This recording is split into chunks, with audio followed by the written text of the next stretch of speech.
Joining us now is Linda Schadler from Rensselaer. Linda, thank you for joining us. I understand you just gave a talk at the Women's Breakfast. What was the focus of that? What did you try to address with the lecture you just gave? So it was the Women's Breakfast, so it was primarily women in the room, and I was talking to them about how you balance a personal and professional life in the STEM fields. Well, I was going to ask you, how do you balance a personal and professional life? Well, I just gave a 30-minute talk about it. You don't have 30 minutes here.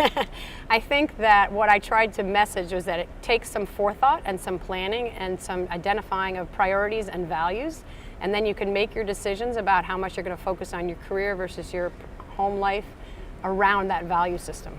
How did you first get involved in a STEM career? What inspired you?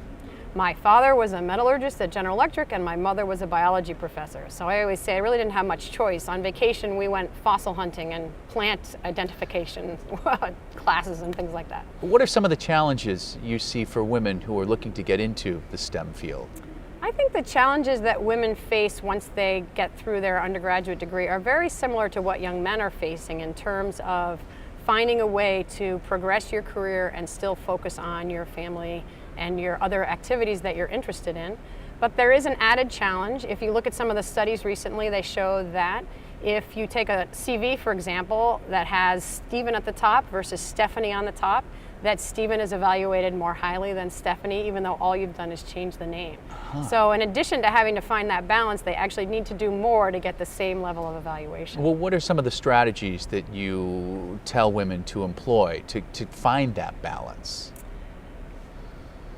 Not always easy. For you, we were talking, you enjoy triathlons. Is that something you employ to kind of find the balance? Oh, I see what you're saying. So in order to personal? find that balance in terms of time, Yeah. yes, I've set some priorities. I need to get exercise every day. We want to have dinner as a family, and then we fit work around that. But also, I think, as I mentioned earlier, you need to establish what your priorities are for your career and focus those narrowly.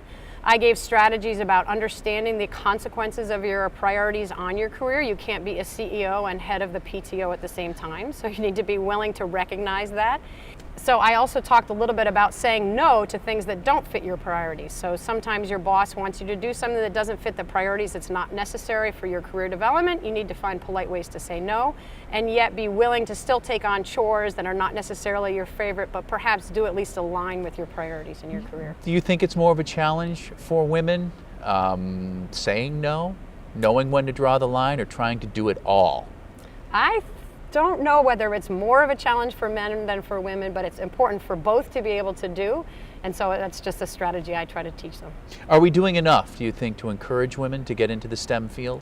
I think we're doing a huge amount in the K through 12 arena, but we haven't done enough in the workplace to keep them there once they have the STEM degree. So I think the focus needs to turn on companies and universities ensuring that they've created an environment that's welcoming for a diverse workforce and allows people to create the balance they need to be successful in both parts of their life. Well, speaking to K through 12, what do you think we are doing right to encourage girls and young women to get into the science field? Well, there are just a huge number of programs that K through 12 students can get involved in through their Boy Scouts, through their Girl Scouts, boys clubs, girls clubs. The universities all do a huge amount of outreach. It's on television now. There's all these science museums.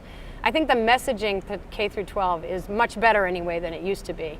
And we're finding that we get students into STEM undergraduate programs, but we lose them soon after they enter the professional arena.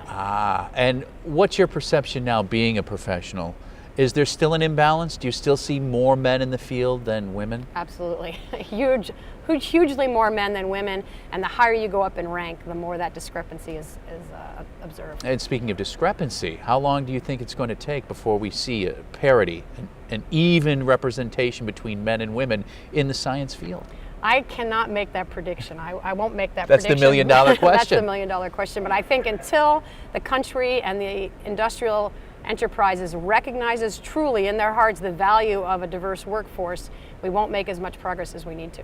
All right, and that's what you're doing, trying to stem that spirit, trying to get these women more involved and get them revved up to get into a STEM career. I'm here to try and teach them how to push the system in their professional lives to make the system more accommodating to that balance. Is that it? That's it. That's a tough job. We appreciate your efforts, though. Thank you. Linda Schadler from Rensselaer. Have a good time.